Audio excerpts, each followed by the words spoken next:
Hello and welcome to Cycling Weekly's Giro d'Italia preview coverage, where we're discussing the chances of Team Sky. Team Sky going into this race with dual leadership with Geraint Thomas and Mikel Landa. Geraint Thomas in particular has been going pretty well in the run-up to this. It's all about the GC for those guys. I think this is the first time in years that they're going to have a really good pop at the GC at the Giro.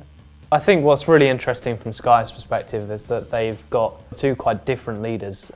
So you've got Thomas, who this Giro d'Italia, more than previous editions, will play to his strengths. So there's two big time trials. You've got stage 10 and the final stage into Milan, which Thomas should be able to take time on more established GC names like Nibali and Quintana. But then you've got Mikel Landa, who is a very different sort of rider, much punchier, much smaller, really quite an explosive climber. So it could be interesting that they could thrive however the race plays out. I think it's one of the strongest teams in the race, definitely. Classically in bike racing and stage races, we've often seen teams with a sort of dual leadership or two riders fighting for the leadership, and this has historically often been a great source of drama and animosity between those riders.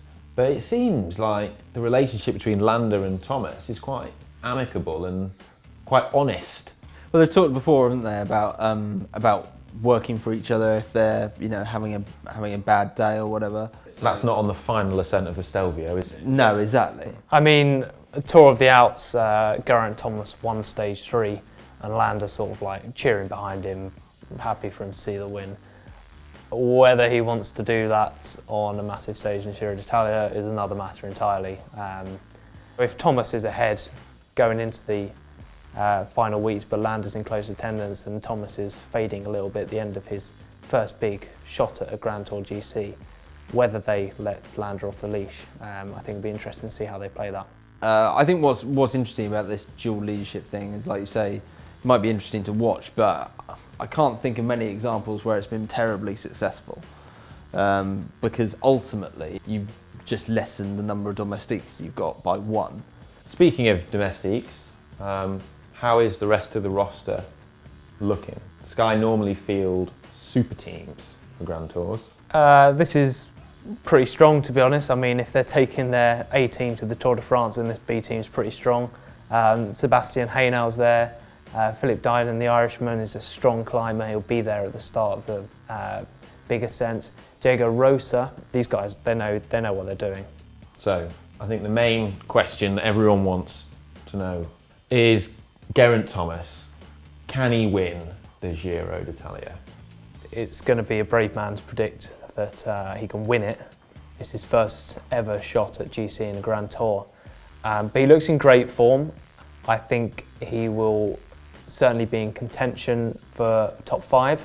The last week of this race is really hard, and he's slightly unproven, keeping his form going over 3 weeks. So I think it'd be a real test that third week, but I think he is capable.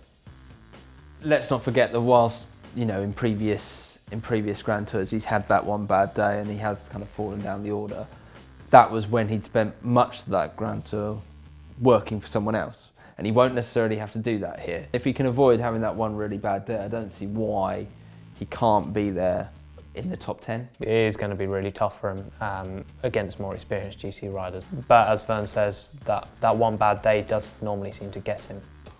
I think the Giro typically has bad weather at some point, and that's where you see the complete rider often comes out on top.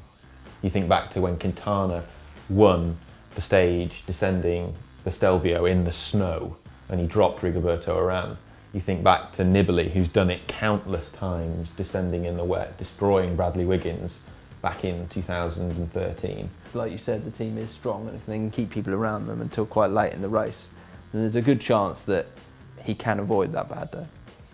So thanks for watching, and let us know in the comments below if you think that Mikel Landa or Geraint Thomas can win the Giro d'Italia. And also check out our other Giro preview videos, which are on our website.